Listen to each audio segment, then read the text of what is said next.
Hello friends. तो दोस्तों, जनवरी से दिसंबर 2020 तक सभी महत्वपूर्ण करंट अफेयर्स का ये दूसरा वीडियो है। इससे पहले मैंने एक वीडियो अपलोड कर दिया है, उसका लिंक आपको नीचे डिस्क्रिप्शन में मिल जाएगा। तो ये वीडियो भी आपके लिए महत्वपूर्ण होने वाला है, तो इसलिए वीडियो पूरा एंड तक देखते रहिए। तो चलिए आज का वीडियो शुरू करते हैं। क्वेश्चन नंबर 31 है, ग्लोबल एडवाइजरी फर्म डफ एंड फेल्स के द्वारा जारी ब्रांड वैल्यू लिस्ट में कौन लगातार तीसरी बार पहले स्थान पर रहे हैं? तो इसका आंसर ऑप्शन सी हो जाएगा, विराट कोहली। तो देखिए क्वेश्चन नंबर 31 है। इससे पहले के सभी क्वेश्चन मैंने पार्ट 1 में करा दिए हैं, जिसका लिंक आपको नीचे डिस्क्रिप्शन में मिल जाएगा। तो देखिए 2020 में ग्लोबल एडवाइजरी फर्म डफ एंड फेल्प्स के द्वारा जारी की गई ब्रांड वैल्यू की लिस्ट में पहले स्थान पर कौन रहे? तो विराट कोहली रहे। 2019 के अनुसार ये लगातार तीसरी बार ब्रांड वैल्यू की लिस्ट में पहले स्थान पर रहे हैं। इसके बाद दूसरे स्थान पर रहे अक्षय कुमार, याद रखना है। नेक्स्ट क्वेश्चन है, जयपुर यानी कि गुलाबी शहर को किस संगठन द्वारा विश्व विरासत स्थल के रूप में प्रमाणित किया गया है? तो इसका आंसर ऑप्शन डी हो जाएगा, यूनेस्को ने। तो देखिए जो राजस्थान का जयपुर शहर है, इसे गुलाबी शहर कहा जाता है, आप सभी जानते हैं। तो यूनेस्को ने इसे फरवरी 2020 में विश्व विरासत स्थल के रूप में प्रमाणित किया था, याद रखना है। देखिए बात करें यूनेस्को की, तो यूनेस्को की स्थापना 4 नवंबर 1945 को हुई थी, जिसका मुख्यालय पेरिस फ्रांस में स्थित है। और देखिए भारत यूनेस्को का सदस्य देश कब बना था, सदस्य कब बना था? तो 1946 में बना था। और वर्तमान में यूनेस्को के प्रमुख कौन है? तो आंद्रे अजोले हैं, याद रखना है। चलिए नेक्स्ट क्वेश्चन है, मध्य एशिया व्यापार परिषद नई दिल्ली में आयोजित किया गया था। इस कार्यक्रम का आयोजन किसके द्वारा किया गया था? तो इसका आंसर ऑप्शन हो जाएगा, फिक्की के द्वारा। तो देखिए फरवरी 2020 में मध्य एशिया व्यापार परिषद का जो कार्यक्रम था, ये जो बैठक थी, ये नई दिल्ली में आयोजित की गई थी। तो इसे किसने आयोजित किया था? तो फिक्की ने आयोजित किया था। देखिए बात करें फिक्की की, तो ये जो फिक्की है यह एक व्यापारिक संगठन है। देखिए इसकी फुल फॉर्म क्या होती है? FICCI। तो इसकी फुल फॉर्म होती है federation of Indian chambers of commerce and industry, याद रखना है। और देखिए इसकी स्थापना कब हुई थी? तो 1927 को हुई थी, और इसका मुख्यालय नई दिल्ली में स्थित है। चलिए नेक्स्ट क्वेश्चन है, 64 किलोग्राम वर्ग में सीनियर महिला राष्ट्रीय भारोत्तोलन चैंपियनशिप में स्वर्ण पदक किसने जीता? तो इसका आंसर ऑप्शन सी हो जाएगा, राखी हल्दर ने। तो देखिए जो सीनियर महिला राष्ट्रीय भारोत्तोलन चैंपियनशिप थी, तो इसका आयोजन 2020 में पश्चिम बंगाल में किया गया था, और ये इसका 2020 में 35वां संस्करण था। तो इसमें 64 किलोग्राम वर्ग में राखी हल्दर ने स्वर्ण पदक जीता था, याद रखना है। नेक्स्ट क्वेश्चन है, कुष्ठ रोग के उन्मूलन की दिशा में किए गए प्रयासों के लिए डॉक्टर NS धर्मसक्तु को किसने सम्मानित किया है? तो इसका आंसर ऑप्शन सी हो जाएगा, राष्ट्रपति रामनाथ कोविंद जी ने। तो देखिए जो डॉक्टर NS धर्मसक्तु हैं, तो इन्हें कुष्ठ रोग के उन्मूलन की दिशा में किए गए प्रयासों के लिए राष्ट्रपति रामनाथ कोविंद जी ने फरवरी 2020 में व्यक्तिगत श्रेणी में अंतर्राष्ट्रीय गांधी पुरस्कार से सम्मानित किया था, याद रखना है। भारतीय रेलवे ने किस शहर में कचरे से ऊर्जा उत्पादन करने वाले पहले सरकारी संयंत्र की स्थापना की है? तो इसका आंसर ऑप्शन ए हो जाएगा, भुवनेश्वर में। तो देखिए इंडियन रेलवे ने ओडिशा के भुवनेश्वर में 1.79 करोड़ रुपए की लागत से कचरे से ऊर्जा उत्पादन करने वाले पहले सरकारी संयंत्र की स्थापना की थी। कहाँ पर की थी? ओडिशा के भुवनेश्वर में। चलिए नेक्स्ट क्वेश्चन है, इंडियन ऑयल कॉरपोरेशन ने किस देश के साथ 2 मिलियन मीट्रिक टन कच्चे तेल की वार्षिक खरीद के लिए करार किया है? तो इसका आंसर ऑप्शन सी हो जाएगा, रूस के। तो देखिए इंडियन ऑयल कॉरपोरेशन ने इस साल यानी कि 2020 में रूस देश के साथ 2 मिलियन मीट्रिक टन कच्चे तेल की वार्षिक खरीद के लिए एक समझौता किया था, याद रखना है। नेक्स्ट क्वेश्चन है, विश्व का पहला बुलेट प्रूफ हेलमेट किसके द्वारा विकसित किया गया है? तो इसका आंसर ऑप्शन सी हो जाएगा, भारतीय सेना के द्वारा। तो देखिए भारतीय सेना ने दुनिया का पहला बुलेट प्रूफ हेलमेट विकसित किया है, जो कि 10 मीटर की दूरी से AK-47 बुलेट राउंड को भी रोक देता है। तो विश्व का पहला बुलेट प्रूफ हेलमेट किसने विकसित किया है? भारतीय सेना ने, याद रखना है। अगला क्वेश्चन है, मिस्टिक कलिंग साहित्य पुरस्कार किसने प्राप्त किया है? तो इसका आंसर ऑप्शन सी हो जाएगा, मनोज दास ने। तो देखिए जो मनोज दास हैं, तो इन्हें भारतीय और वैश्विक भाषाओं के लिए मिस्टिक कलिंग साहित्य पुरस्कार 2020 से सम्मानित किया गया। और देखिए इनका नाम इसलिए महत्वपूर्ण है क्योंकि इन्हें 2020 में पद्म भूषण सम्मान भी मिल चुका है, तो याद रखना है। भारत ने किस देश के साथ जेट इंजन प्रौद्योगिकी विकास पर समझौता ज्ञापन पर हस्ताक्षर किए हैं? तो इसका आंसर ऑप्शन डी हो जाएगा ग्रेट ब्रिटेन के साथ। तो देखिए भारत ने फरवरी 2020 में ब्रिटेन के साथ जेट इंजन प्रौद्योगिकी विकास के लिए एक समझौते पर हस्ताक्षर किए थे, याद रखना है। अगला क्वेश्चन है 65वां अमेजन फिल्म फेयर पुरस्कार 2020 का आयोजन कहाँ हुआ था? तो इसका आंसर ऑप्शन सी हो जाएगा गुवाहाटी में।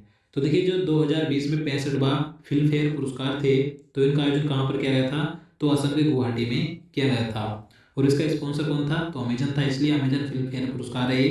तो देखिए मैं आपको बता दूं 2020 के जो फिल्म फेयर पुरस्कार थे उनका मैंने पहले से वीडियो बना रखा है, आप जो देखना चाहते हैं तो आप चैनल में जाकर देख सकते हैं। चलिए अगला क्वेश्चन है आईओसी ने किस बैडमिंटन खिलाड़ी को खेल जगत में योगदान के लिए लाइफ टाइम अचीवमेंट अवार्ड से सम्मानित किया है? तो इसका आंसर ऑप्शन सी हो जाएगा पुलेला गोपी चंद को। तो देखिए आईओसी यानी कि इंटरनेशनल ओलंपिक कमेटी ने भारतीय बैडमिंटन खिलाड़ी पुलेला गोपी चंद को खेल जगत में योगदान के लिए लाइफ टाइम अचीवमेंट अवार्ड से सम्मानित किया था 2019 के लिए, याद रखना है। चलिए नेक्स्ट क्वेश्चन है अंडर 19 वर्ल्ड कप 2020 किसने जीता? तो इसका आंसर ऑप्शन सी हो जाएगा बांग्लादेश क्रिकेट टीम ने। तो देखिए 2020 का under 19 world cup Bangladesh cricket team ने जीता था। अब किसे हराकर जीता था? तो भारतीय क्रिकेट टीम को हराकर जीता था डकवर्थ लुईस नियम के आधार पर 3 विकेट से, याद रखना है। और देखिए बात करें कि इसमें बांग्लादेश क्रिकेट टीम के कप्तान कौन थे? तो अकबर अली थे। और बात करें भारत की, भारत इसमें उपविजेता रही, तो भारतीय क्रिकेट टीम के कप्तान थे प्रियम गर्ग, याद रखना है। चलिए नेक्स्ट क्वेश्चन है ई गवर्नेंस 2020 पर राष्ट्रीय सम्मेलन किस शहर में आयोजित हुआ था? तो इसका आंसर ऑप्शन हो जाएगा मुंबई में। तो देखिए जो ई गवर्नेंस पर राष्ट्रीय सम्मेलन हुआ था 2020 में, तो ये मुंबई में आयोजित किया गया था। और 2020 में इसकी थीम यानी कि इसका विषय था डिजिटल ट्रांसफॉर्मेशन, याद रखना है। चलिए नेक्स्ट क्वेश्चन है भारतीय पुरुष हॉकी टीम के किस खिलाड़ी को अंतर्राष्ट्रीय हॉकी महासंघ ने वर्ष 2019 का उभरता हुआ हॉकी खिलाड़ी चुना है? तो इसका आंसर ऑप्शन सी हो जाएगा विवेक सागर को। तो देखिए अंतर्राष्ट्रीय हॉकी महासंघ ने भारतीय हॉकी खिलाड़ी विवेक सागर को 2019 के लिए उभरता हुआ हॉकी खिलाड़ी चुना था, याद रखना है। किस राज्य सरकार ने भूजल अधिनियम 2020 को मंजूरी दी है? तो इसका आंसर ऑप्शन डी हो जाएगा उत्तर प्रदेश ने। तो देखिए उत्तर प्रदेश राज्य सरकार ने फरवरी 2020 में भूजल अधिनियम 2020 को पारित किया था, याद रखना है। देखिए उत्तर प्रदेश के मुख्यमंत्री कौन है? तो योगी आदित्यनाथ हैं। और राज्यपाल है आनंदीबेन पटेल। चलिए नेक्स्ट क्वेश्चन है भारत और किस देश के बीच संयुक्त सैन्य अभ्यास अजय वॉरियर का आयोजन किया गया? तो देखिए जो अजय वॉरियर संयुक्त सैन्य अभ्यास है ये भारत और ब्रिटेन के बीच आयोजित किया जाता है। तो इसका आंसर ऑप्शन सी हो जाएगा ब्रिटेन, याद रखना है। चलिए नेक्स्ट क्वेश्चन है नेशनल स्नूकर चैंपियनशिप 2020 का खिताब किसने जीता है? तो इसका आंसर ऑप्शन सी हो जाएगा आदित्य मेहता ने। तो देखिए आदित्य मेहता ने विश्व चैंपियन खिलाड़ी पंकज अडवाणी को हराकर नेशनल स्नूकर चैंपियनशिप 2020 का खिताब जीता था, याद रखना है। किस राज्य सरकार ने 100 दिन पूरे होने पर मुख्यमंत्री परिवार समृद्धि योजना लॉन्च की? तो इसका आंसर ऑप्शन बी हो जाएगा हरियाणा सरकार ने। तो देखिए हरियाणा राज्य सरकार ने फरवरी 2020 में सरकार के 100 दिन पूरे होने पर मुख्यमंत्री परिवार समृद्धि योजना लॉन्च की थी। देखिए हरियाणा के मुख्यमंत्री कौन है? तो मनोहर लाल खट्टर हैं। और राज्यपाल हैं सत्यदेव नारायण आर्य, याद रखना है। चलिए नेक्स्ट क्वेश्चन है किस शहर ने सिंधु महोत्सव के छठे संस्करण की मेजबानी करी थी? तो इसका आंसर ऑप्शन हो जाएगा पुणे ने। तो देखिए जो सिंधु महोत्सव है तो यह नृत्य के शास्त्रीय रूपों को प्रदर्शित करने वाला एक उत्सव है। तो 2020 में इसकी मेजबानी की थी पुणे शहर ने, याद रखना है। और 2020 में इसका छठा संस्करण था। चलिए अगला क्वेश्चन है भारत का कौन सा शहर सर्वाधिक शोर युक्त है? तो इसका आंसर ऑप्शन भी हो जाएगा चेन्नई। तो देखिए फरवरी 2020 में केंद्रीय प्रदूषण नियंत्रण बोर्ड के अनुसार भारत का सर्वाधिक शोर युक्त यानी कि सर्वाधिक शोर शराबे वाला शहर कौन सा है? तो चेन्नई है, याद रखना है। अगला क्वेश्चन है भारतीय क्रिकेट टीम के किस पूर्व खिलाड़ी को यूएई का क्रिकेट निदेशक नियुक्त किया गया है? तो इसका आंसर ऑप्शन डी हो जाएगा रोबिन सिंह को। तो देखिए रोबिन सिंह भारतीय क्रिकेट टीम के पूर्व खिलाड़ी थे, तो इन्हें यूएई यानी कि संयुक्त अरब अमीरात का क्रिकेट निदेशक नियुक्त किया गया है। देखिए इन्होंने डगी ब्राउन की जगह ली है। चलिए नेक्स्ट क्वेश्चन है, भारत के किस राज्य के मुख्यमंत्री ने कावेरी डेल्टा क्षेत्र को संरक्षित विशेष कृषि क्षेत्र घोषित किया है? तो इसका आंसर ऑप्शन डी हो जाएगा तमिलनाडु। तो देखिए तमिलनाडु के मुख्यमंत्री के पलानीस्वामी ने कावेरी डेल्टा क्षेत्र को संरक्षित विशेष कृषि क्षेत्र घोषित किया था, याद रखना है। चलिए नेक्स्ट क्वेश्चन है, किस शहर ने राष्ट्रीय जैविक खाद्य महोत्सव 2020 की मेजबानी करी? तो इसका आंसर ऑप्शन सी हो जाएगा नई दिल्ली ने। तो देखिए राष्ट्रीय जैविक खाद्य महोत्सव 2020 का आयोजन नई दिल्ली के जवाहरलाल नेहरू स्टेडियम में किया गया था, याद रखना है। नेक्स्ट क्वेश्चन है, अंतर्राष्ट्रीय हॉकी महासंघ द्वारा किस हॉकी खिलाड़ी को प्लेयर ऑफ द ईयर 2019 के रूप में चुना गया? तो इसका आंसर ऑप्शन डी हो जाएगा मनप्रीत सिंह को। तो देखिए अंतर्राष्ट्रीय हॉकी महासंघ ने भारतीय हॉकी टीम के कप्तान मनप्रीत सिंह को प्लेयर ऑफ द ईयर 2019 के रूप में चुना था, याद रखना है। भारत और किस देश के बीच समुद्री हवाई क्षेत्र और वैज्ञानिक अनुसंधान क्षेत्र में 7 समझौते पर हस्ताक्षर हुए थे? तो इसका आंसर ऑप्शन डी हो जाएगा पुर्तगाल। तो देखिए फरवरी 2020 में भारत और पुर्तगाल के बीच 7 समझौते पर हस्ताक्षर हुए थे, समुद्र के क्षेत्र में, हवाई क्षेत्र में और वैज्ञानिक अनुसंधान के क्षेत्र में। देखिए बात करें पुर्तगाल की, तो देखिए पुर्तगाल के राष्ट्रपति कौन है? तो मार्सेलो रेबेलो डी सूसा है, याद रखना है। और पुर्तगाल के प्रधानमंत्री हैं एंटोनियो कोस्टा। चलिए अगला क्वेश्चन है, भारत के किस राज्य में देश की पहली इंटरसिटी इलेक्ट्रिक बस शुरू की गई है? तो इसका आंसर ऑप्शन डी हो जाएगा महाराष्ट्र राज्य में। तो देखिए देश की पहली इंटरसिटी इलेक्ट्रिक बस सेवा कहाँ पर शुरू की गई? तो महाराष्ट्र में शुरू की गई।